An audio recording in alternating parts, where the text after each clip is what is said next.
복음서에 나타난 예수님의 모습에서 우리가 주목할 만한 한 가지 사실은 예수님께서 질문을 참 많이 던져주셨다는 것입니다. 이 마가복음서만 해도 67개 정도의 그 장면에서 예수님께서 50가지의 질문을 던지셨습니다. 이런 패턴은 사실 다른 복음서에서도 동일하게 나타납니다. 이런 질문에는 대답하기 쉬운 질문부터 수수께끼 같은 그런 질문까지 다양한 질문이 나옵니다. 많은 경우에 아주 대답하기 쉬운 질문을 던지심으로써 예수님이 가르치시고자 하는 교훈을 강조하시는 경우가 많습니다. 예를 들어 맹인이 맹인을 인도할 수 있느냐? 누구나 할 수 없다는 걸 알지요. 그리고 너무나 뚜렷한 비유를 드시고 둘 중에 누가 아버지의 뜻대로 행하였느냐? 너무나 대답하기 쉬운 질문이지만 강조하시는 것이었습니다. 또 질문을 통해 책망하시는 경우도 있습니다. 우리가 지나온 본문 마가복음 8장인데요 8장 17절부터 21절까지 보면 5구절 안에 무려 7개의 질문이 아주 속사포처럼 쏟아내시는 경우가 있습니다. 몇 가지 질문을 보면 이렇습니다. 왜 빵이 없는 것을 두고 말하느냐? 너희가 아직도 알지 못하고 아직도 깨닫지 못하느냐? 너희 마음이 둔해졌느냐? 너희가 눈이 있어도 보지 못하고 귀가 있어도 듣지 못하느냐? 너희가 아직도 깨닫지 못하느냐? 계속적인 질문을 통해서 책망하시는 것이죠. 또 전곡을 찌르는 질문으로 교훈하시는 경우도 있습니다. 우리의 가슴에 깊이 두고두고 새겨야 될 질문들입니다. 누가 강도 만난 자의 이웃이 되겠느냐? 누가 강도 만난 자의 이웃이 되겠느냐? 그리스도가 고난을 받고 자기의 영광에 들어가야 할 것이 아니냐? 이런 전곡을 찌르는 십자가와 복음의 진리를 핵심을 보여주는 질문들도 있습니다. 그런데 예수님을 대적하는 무리들의 이 공격적인 질문들도 많이 나옵니다. 그런 이런 질문들, 함정이 있고 그리고 예수님을 넘어뜨리려는 그런 질문에 대해서도 예수님은 질문으로 대답하셨습니다. 마가복음에 보면 모두 8번의 공격적인 질문이 나옵니다. 이에 따른 예수님의 대답도 전부 질문으로 대답하셨습니다. 그중 몇 가지만 살펴보면 2장 18절에 보면 사람들이 예수님께 질문합니다. 왜 예수님과 예수님의 제자들은 금식하지 않습니까? 이런 질문에 예수님은 이렇게 질문으로 대답하셨습니다. 신랑이 함께 있는데 어떻게 결혼잔치에 있는 초대받은 사람들이 금식할 수 있느냐? 라는 거죠. 여러분이 피로연에 참석을 했는데 결혼식을 마치고 피로연에 내려가 보니까 피로연 그 문 앞에 이런 글씨가 적혀 있습니다. 오늘은 금식입니다. 어울리지 않지 않느냐? 질문으로 가르쳐 주신 거죠. 2장 24절에 보면 왜 안식일을 금했느냐라는 질문에 예수님이 이렇게 질문하셨습니다. 다윗이 배고플 때에 그와 함께한 자들이 어떻게 했는지 너희가 읽어보지 못했느냐? 10장 2절에 보면 어떤 사람이 질문합니다. 남자가 자기 아내와 이혼해도 좋습니까? 라고 질문했을 때 예수님은 모세가 어떻게 하라고 명령했느냐? 라고 대답하셨습니다. 예수님을 죽이려는 대적자들은 예수님이 예루살렘에 들어가셨을 때 예수님을 죽이기 위한 일종의 이 트랩이죠. 부비 트랩처럼 예수님이 어떻게 대답하셔도 예수님을 올가미에 씌울 수 있는 구실을 만드는 교묘한 질문을 통해서 예수님을 공격했습니다. 그러나 예수님은 오히려 그들에게 더 중요하고 더 깊이 있는 교훈을 주시는 진리의 질문을 던지심으로써 그 질문을 피하셨을 뿐만 아니라 그들을 가르치셨습니다. 오늘 본문에 나오는 이 대적자들의 첫 번째 질문, 예루살렘에 들어가셔서 받으신 첫 번째 질문이 등장하고 있습니다. 그것이 바로 27절에서 28절의 말씀입니다. 같이 읽도록 하겠습니다. 시작. 그들이 다시 예루살렘으로 들어갔습니다. 예수께서 성전을 거닐고 계시는데 대제사장들과 율법학자들과 장로들이 다가와서 물었습니다. 당신이 무슨 권세로 이런 일을 하는 것이요? 누가 이런 권세를 주었소? 예수님을 대적하기 위해 당시에 유대 사회에 권세 있는 자들이 다 함께 모였습니다. 자, 이 당시 유대 사회에서 가장 권세 있었던 세 그룹의 사람들이 함께 모여서 행한 일을 한번 보십시오. 이들은 악한 일에 서로 연합했습니다. 주로 사두개인들로서 사독의 후예들로 구성된, 이것은 혈통으로만 이루어질 수 있는 그런 집단이죠. 대제사장 그룹. 그리고 율법을 연구함으로써 될 수 있는 바리새인으로서 이루어진 율법 학자들. 그리고 각 지파와 종족의 대표로서 구성된 장로들. 이 세 그룹은 그 당시 유대 사회의 최고 권위기관이었던 산헤드린 공회원의 중요한 멤버들이었습니다. 이들이 상헤드린 공회원으로 모였을 때 이들이 서로 화합하고 대화하고 서로 축복하고 서로를 존경했을까요? 그렇지 않습니다. 여러 가지 신학적인 이슈뿐만 아니라 사회적인 이슈로 그들은 서로 대립했습니다. 부활에 관한 이슈만 해도 바리새인과 사두개인들은 첨예한 대립을 했습니다. 그들은 서로 자신들의 이권을 확보하려고 늘 언쟁을 일삼았습니다. 그런데 그들이 하나가 되었습니다. 그들이 연합했습니다. 무엇을 위해서? 예수님을 제거하기 위해서. 예수님을 공동의 적으로 목표로 삼아서 그들이 서로 연합한 것입니다. 악한 일에 연합하는 이 권세자들의 모습을 보십시오. 역사상 가장 악한 정치적 연합입니다. 사회에서 악한 자들은 대개 이기적입니다. 그래서 자신에게 도움이 된다고 생각하면 평소 싸우던 사람들과도 쉽게 연합합니다. 그러나 그 목적이 달성되면 다시 싸우는 자리로 돌아갑니다. 이것이 정치적 연합이요, 권세 있는 자들의 악한 연합인 것입니다. 악한 일에는 쉽게 연합하고 선한 일에는 연합이 되지 않습니다. 교회가 타락하고 망한 시기에도 언제나 이런 현상이 일어납니다. 선한 일에는 연합이 잘 되고 잘 안 되고, 누군가를 정죄하고 분열을 일으키는 일에는 연합이 잘 됩니다. 기도하고 이웃을 돌보고 섬기는 일에 참여하자면 잘 모이지 않던 사람들이 교회를 분열시키고 서로 싸우는 일에는 열심히 연합하여 참여합니다. 교회가 망하는 증상입니다. 여러분, 우리 모두가 악한 일에는 연합하지 않고 선한 일에는 힘써 연합하는 저와 여러분이 되기를 주님의 이름으로 축원합니다. 대제사장들과 율법학자들과 장로들이 함께 모였다. 무엇을 위해 모였습니까? 예수님을 대적하기 위한 악한 일에 연합했다는 것이죠. 이들은 타락한 세상 권세에 중독된 사람들입니다. 예수님께서 성전에서 돈 바꾸는 사람들과 그리고 재물을 파는 사람들을 내쫓은 일을, 그 행동을 하신 것이 도대체 무슨 권세로, 누구의 권세로 하느냐고 질문했습니다. 왜냐하면 그것들은 자신들이 결정한 일이기 때문입니다. 자신들이 최종적인 권세를 가지고 있다고 생각했기 때문입니다. 자신들이 내린 결정은 누구도 막을 수 없다라고 생각했기 때문입니다. 교만은 인생의 최종적인 결정권이 나에게 있다고 생각하는 겁니다. 지도자의 교만은 모든 최종적인 결정권이 나에게 있다고 생각하는 것입니다. 최종적인 권세가 하나님께 있다는 것을 인정하지 않는 사람은 바로 세상의 타락한 권세를 의지하고 사는 사람입니다. 그들은 로마 황제조차 문제 삼지 않고 인정해준 이 성전을 관리하는 그런 권한에 대해서 예수님이 도전한 것에 대해서 분개했습니다. 이들은 타락한 세상의 권세를 의지하며 살아가는 사람들입니다. 이 타락한 권세를 의지하며 살아가는 사람들의 특징이 있습니다. 세상 권세를 의지하며 살아가는 사람들은 자기보다 더 뛰어나고 자기보다 더 인기 있는 사람들이 나타나면 질투하고 제거합니다. 사울의 리더십이죠.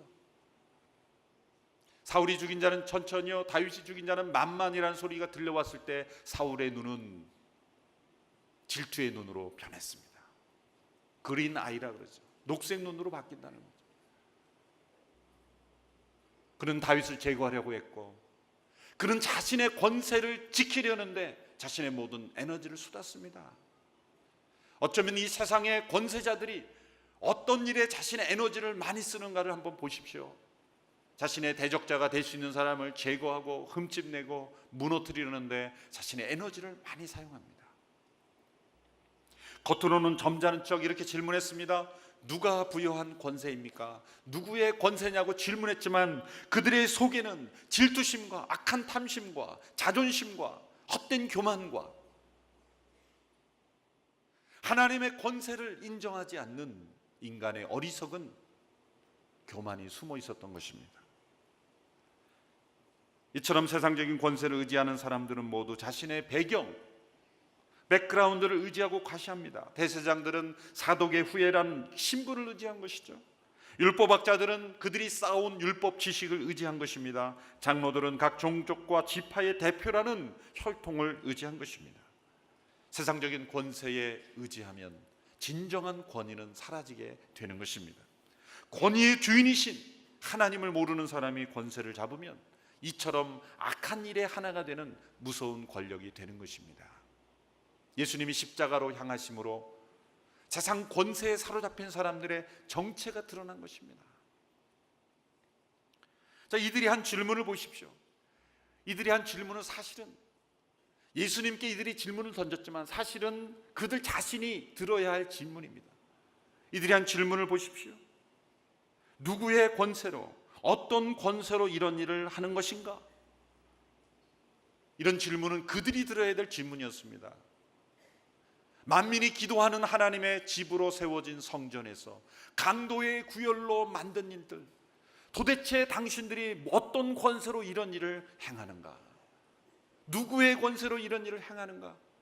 바로 그들 자신이 들어야 될 질문을 던지고 있는 것입니다. 그들은 어리석은 질문으로 권세의 주인이신 예수님께 도전했습니다. 마치 이 장면을 보면 이 군에서 사복 입은 군사령관이 예하부대를 시찰하기 위해서 사복을 입고 나타난 것입니다. 초급 장교들이, 계급장을 단 초급 장교들이, 사령관의 얼굴을 모르는 그 장교들이 계급장을 딱 달고 그 사복 입은 군사령관에게 어떤 권한으로 당신 여기에 들어오는 것이요? 그렇게 야단치는 것과 똑같습니다. 추궁하는 것과 똑같습니다. 그들은 세상의 권세에 사로잡혀 세상의 계급장을 달고 오시지 않은 하늘의 권세를 가지신 분을 알아보지 못했던 것입니다. 여러분, 우리는 모두 다 세상의 계급장으로만 서로를 평가하는 사회에 살고 있습니다. 예수님은 세상의 계급장을 달고 잘지 않고 사셨습니다. 그러나 그분은 권위 있는 분이셨습니다. 그분의 가르침은 권세 있었습니다. 그분의 행하심은 권세 있는 하나님의 권세가 나타났던 것입니다. 우리를 통해서도 이 세상의 권세가 아니라 하나님의 권세가 나타나는 저와 여러분의 삶이 될 수 있게 되기를 간절히 축원합니다. 성전에 찾아오는 모든 사람들은 이 세 그룹이 함께 나타났을 때는 두려워했습니다. 대제사장들과 율법학자들과 장로들이 함께 나타나서 누군가에게 질문하면 그 사람은 벌벌 떨었을 것입니다. 왜? 세상의 권세를 보여주는 사람들이었기 때문에, 이 세상의 가장 강력한 권세를 가진 사람들이었기 때문에. 그래서 그들이 함께 연합해서 질문했을 때 예수님께서도 두려워했을 것이라고, 두려워할 것이라고 그들이 상상했을지 모릅니다. 그러나 예수님은 두려워하지 않았습니다. 왜냐하면 예수님은 하나님만 두려워하시는 분이었기 때문입니다. 하나님의 권세를 의지하며 사시는 분이었기 때문입니다. 우리가 하나님의 권세를 의지하며 살아갈 때는 세상의 권세를 두려워하지 않게 됩니다. 그러나 하나님의 권세를 의지하지 않고 살아갈 때는 우리가 세상의 권세 앞에 두려워 떠는 사람들이 될 것입니다. 어떤 권세를 의지하고 계십니까? 하나님의 권세를 의지하십니까? 아니면 세상의 계급장과 권세를 의지하고 사십니까? 예수님께서는 이들의 교묘한 질문에 질문으로 대답하셨습니다. 그래서 예수님께서 그 트랩에서는 벗어나시고 오히려 그들에게 진리를 가르쳐 주셨습니다. 29절 30절의 말씀을 같이 읽겠습니다. 시작. 예수께서 대답하셨습니다. 나도 한 가지 물어보겠다. 대답해보라. 그러면 내가 무슨 권세로 이런 일을 행하는지 말해주겠다. 요한의 세례가 하늘로부터 왔느냐 사람으로부터 왔느냐 말해보라. 이 공격적인 질문에 대한 예수님의 대답은 질문이셨습니다. 자, 대적자들의 질문인데 그냥 무시해도 되지 않습니까? 그냥 침묵해도 되지 않습니까? 어리석은 질문인데 못 들은 척해도 되지 않겠습니까? 예수님은 이러한 질문에 대답하실 의무가 없으셨습니다. 그러나 예수님이 그들에게 질문으로 대답하신 이유가 있습니다. 그것은 그들을 사랑해서입니다. 단지 그들과 논쟁하기 위해서 이런 질문을 던지신 것이 아닙니다. 예수님이 이 가져오신 요한의 세례가 하늘로부터 온 것이냐 아니면 사람에게서 온 것이냐, 이 질문에 만일 그들이 진실하게 정직하게 대답했더라면 그들은 예수님을 믿을 수 있었을 것입니다. 이것은 그 당시에 권세자들에게 예수님이 던지신 전도 질문이었습니다. 예수님은 그들이 두려워서 다시 질문하신 것이 아닙니다. 어떤 지식이나 정보가 필요해서 질문하신 것도 아닙니다. 예수님이 알고 계신 지식을 전달해 주려고 질문하신 것이 아닙니다. 예수님은 그들과의 관계를 원하셨습니다. 그들도 회복되기를 원하셨습니다. 예수님이 누구인지를 그들도 알기를 원하셨던 것입니다. 그래서 예수님은 많은 질문을 던지셨던 것입니다. 그들의 현주소를 깨닫게 하시기 위해서 예수님은 그들에게 질문하셨습니다. 구약에도 보면 하나님께서 범죄한 아담에게 질문하셨죠. 아담아, 내가 어디 있느냐? 나무 뒤에 두려워 숨어 있는 이 아담이 어디에 숨어 있는지를 몰라서 질문하신 것이 아닙니다. 아담아, 내가 어디 있느냐? 이것은 너의 현주소가 왜 이런 지경이 되었느냐? 너가 왜 먹지 말라는 과실을 먹었느냐? 어디 있느냐라는 것은 이제 나랑 너와 관계를 끊겠다가 아니라 우리는 다시 회복해야 한다, 관계를 회복해야 한다라고 원하시는 아버지의 마음을 느낄 수가 있는 거죠. 여자에게도 추궁하시고 질문하셨죠. 내가 어째서 이런 일을 저질렀느냐? 왜 그랬느냐라고 질문하는 것은 회복하고 싶다는 마음이 있는 거예요. 재밌는 것은 창세기 3장에 보면 타락을 이루었던 당사자들이 있죠. 아담과 하와가 있고 또 누가 있습니까? 뱀이 있죠. 사단의 도구가 된 뱀이 있는데 뱀에게는요 질문하지 않습니다. 왜 그랬냐 추궁도 하지 않아요. 그냥 저주만 내리실 뿐이에요. 왜? 사단에게는 회복의 기회가 이미 없는 거예요. 질문이 던져졌다는 것, 이것은 회복의 하나님의 호소인 것을 우리가 기억해야 합니다. 예수님께서도 예수님을 부인한 베드로에게 질문하셨죠. 내가 나를 사랑하느냐? 사랑하느냐? 이것은 너의 사랑이 회복되기를 원한다는 그런 예수님의 호소요 간곡한 외침인 것입니다. 내가 나를 사랑하느냐? 여러분, 우리의 믿음의 생활은 주님의 질문에 대답해가는 것입니다. 성경에 수많은 하나님의 질문, 예수님의 질문이 나오는 이유가 여기에 있습니다. 하나님의 질문에 정직하고 진실하게 대답하면 우리의 삶은 변화되는 것입니다. 이것이 믿음의 생활입니다. 누가 강도 만난 자의 이웃이 되겠느냐? 이 질문을 기억하고 대답하는 사람은 이웃을 돌보고 섬기는 삶을 살게 되는 것입니다. 내가 나를 사랑하느냐라는 이 질문에 정직하게 응답하는 사람은 그 주님을 사랑하는 삶을 살게 되는 것입니다. 이사야 6장에 나오는 말씀대로 누가 갈 것이며 내가 누구를 보내며 누가 우리를 위해 갈 거라는 질문에 정직하게 대답하는 사람은 주여 내가 여기 있나이다, 나를 보내소서 응답하는 것입니다. 우리는 무슨 질문이든지 주님께 던질 수 있습니다. 그러나 믿음이 더욱 깊어질수록 내가 던지는 질문보다 하나님이 나에게 던지시는 질문에 대답하며 사는 것이 믿음의 생활입니다. 여러분, 질문을 던지는 편이 더 권위가 있습니까? 질문을 받는 편이 더 권위가 있습니까? 질문을 학생이 내는 겁니까? 선생이 내는 겁니까?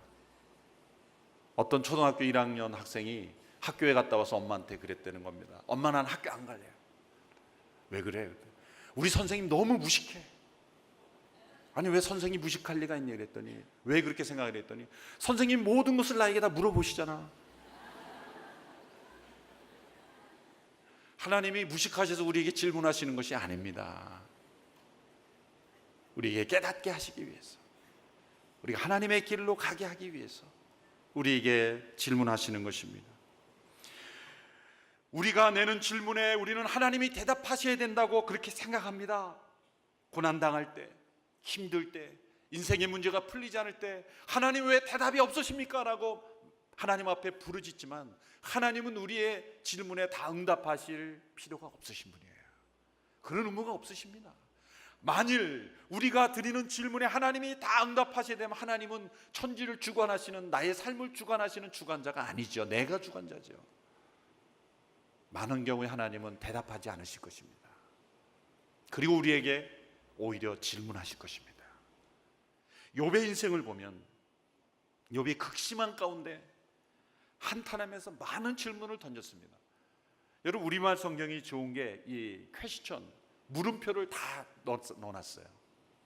개역 성경에는 물음표가 없어서 뭐가 질문인지를 카운트하기가 어렵습니다.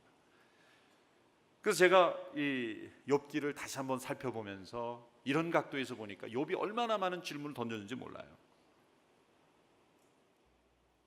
앞부분에 보면 욥의 질문이 막 쏟아져 나오는데 몇 가지만 읽어보면 이런 질문이 있죠. 내가 왜 모태에서 죽지 않았던가? 그 뱃속에서 나오면서 왜 숨을 거두지 않았던가? 자신의 생애를 저주하면서 드린 질문이죠. 왜 비참한 사람들에게 빚을 주시고 고통스러워하는 영혼에게 생명을 주시는가? 비참한 영혼들에게는 그냥 죽게 하지 어둠 속에 있대 왜 빛을 주셔서 아침을 내가 맞이하게 하느냐, 그런 거죠. 내게 무슨 힘이 남아있어 소망이 있겠는가? 결국 어떻게 되기를 살아야 하는가? 삶을 비관하는 질문입니다. 오 사람을 감시하는 분이요, 내가 죄를 지었다 해도 그것이 주께 무슨 일이 되겠습니까? 주께서 왜 나를 관역으로 삼으셔서 내가 내 자신에게 짐이 되게 하십니까? 사는 것이 그냥 짐입니다. 하나님 왜 나를 살려두십니까? 계속 질문하는 것이죠. 그런데 흥미로운 것은 이렇게 많은 욥의 질문에 후반부에 하나님께서 대답하셨는지 아십니까? 하나도 대답하지 않으셨어요. 하나도 그 질문에 대답하지 않으셨어요. 너가 준 첫 번째 질문 대답은 이거다, 두 번째 질문 정답은 이거다, 대답하지 않으셨어요. 하나님이 폭풍 가운데 임하셨을 때 하나님은 욥의 질문에 대한 대답이 아니라 하나님의 질문이 쏟아져 나옵니다. 욥기 38장부터 41장까지 이 네 개의 장이 모두 하나님의 대답인데, 여러분 성경을 집에 가서 한번 살펴보세요. 질문이 몇 개나 나오는가? 우리말 성경으로 보면 제가 어제 장장 10여 분에 걸쳐서 다 세봤습니다. 95개의 질문이 나옵니다. 95개. 혹시 제가 실수로 잘못 셌는지 모르겠지만 그렇으면 저한테 다시 알려주세요. 제가 세본 바는 95개의 질문이 4개의 장에서 쏟아져 나오는 거예요. 뭐라고 질문하시냐 하십니까? 내가 땅에 기초를 놓을 때 너가 어디 있었느냐? 천지가 창조될 때 너 봤느냐? 빛의 근원지로 가는 길이 어디 있느냐? 번개가 내려가는 길을 너 아느냐? 어둠이 있는 자리는 어디 있느냐? 내가 번개를 보내 번개 가면서 우리가 여기 있다고 말하게 할 수 있느냐? 까마귀 새끼들이 하나님께 부르짖어서 먹을 것이 없어서 바다 위를 오락가락할 때 누가 그 까마귀 새끼에게 먹을 것을 가져다 주겠느냐? 내가 내 판결을 무너뜨리겠느냐? 내가 나를 비난해서 의롭게 되겠느냐? 내게 하나님같이 우레 같은 음성이 있느냐? 한 절도 빠지지 않고 계속해서 하나님이 질문을 던지십니다. 어떤 의도가 있는 것일까요? 하나님께서 욥의 질문에 대답할 수 없어서 그랬습니까? 아닙니다. 하나님께서 욥의 질문에 대답해 주어야 못 알아듣습니다. 이해 못합니다. 왜 고난당하는지 그 이유를 다 설명해 주면 깨달을 것 같지만 연속되는 인생의 고난과 아픔은 우리가 다 이해할 수 없는 하나님의 신비스러운 섭리가 있고 하나님의 주권이 있고 하나님의 권세 아래 우리가 있는 것입니다. 하나님은 욥에게 너의 질문에 내가 대답할 것을 기대하지 말고 나의 질문을 너가 생각해봐라. 그러면 너의 인생의 해답이 해결될 것이다. 우리의 인생의 해답은 우리가 만들어낸 질문에 하나님이 응답하기를 기대하는 것보다는 하나님의 질문에 우리가 응답해감으로써 해결되는 것이 많습니다. 왜냐하면 질문 자체가 말이 안 되기 때문이죠. 인생에 비관하며 질문을 던지는 욥에게 질문으로 대답하신 하나님, 결국 욥은 이 하나님의 질문을 들으면서 회개합니다. 뭐라고 고백합니까? 욥기 42편에 보면은 내가 깨달을 수 없는 말을 하였습니다. 내가 다 스스로도 모르는 질문을 하였습니다. 제가 회개합니다. 회개합니다. 그리고 나서 욥에게 회복이 이루어집니다. 여러분, 인생의 회복을 가져오는 길이 여기에 있습니다. 수많은 질문을 하나님 앞에 쏟아내면서 하나님 대답하십시오라고 하나님 앞에 나가는 것이 아니라 하나님이 나에게 던지시는 질문을 듣고 질문에 응답해 가면 회복의 길이 빨라질 줄로 믿습니다. 예수님께서도 이 예수님의 권세를 모르고 대적하는 이들에게 질문으로 대답하셨죠. 이들을 단지 곤란하게 할 목적으로, 이들을 무너뜨리려는 목적으로 질문하신 것이 아닙니다. 그런 목적이라면 차라리 무시하고 침묵하셨을 것입니다. 만일 그들이 이 질문에 정직하게 대답하고 진실하게 대답하면 그들은 진리를 깨닫고 예수님을 받아들일 수 있었던 것입니다. 왜 그렇습니까? 요한의 세례가 하늘로부터 온 것이냐 아니면 사람에게서 온 것이냐? 너무나 대답이 분명한 질문이죠. 모든 사람들이 다 알고 있는 대답이죠. 마가복음 1장에 보면 온 유대 사람들이 다 세례 요한에게 나와서 수많은 사람들이 세례를 받았던 이유는 뭡니까? 세례 요한의 모든 사역은 하나님께로부터 온 사역이라는 걸 알았기 때문이에요. 요한은 하나님께로부터 보낸 선지자라는 것은 모든 사람들이 부인할 수 없었습니다. 그러나 로마의 권세자들에 의해 세례 요한이 목이 나갈 때 이들은 침묵했습니다. 하나님께로부터 온 선지자가 죽임당하는 것을 이들은 방임했습니다. 자신들의 위치를 위해서, 자신들의 권세를 지키기 위해서. 모든 사람들이 그것을 알고 있습니다. 만일 이들이 요한의 세례가 하나님께로부터 온 것이라고 했다면 그들 스스로 대답한 것처럼 왜 하나님께로부터 온 선지자가 죽임당하도록 방치했느냐, 왜 요한을 믿고 따르지 않았느냐라는 책망을 받을 것이었습니다. 만일 사람에게서 왔다라고 한다면 요한이 분명 하나님께로 온 선지자라고 믿고 있는 수많은 대중들로부터 버림받을까 봐 두려웠던 것입니다. 31절 32절에 그들이 서로 의논하면서 이렇게 말했던 것이죠. 같이 읽어보겠습니다. 시작.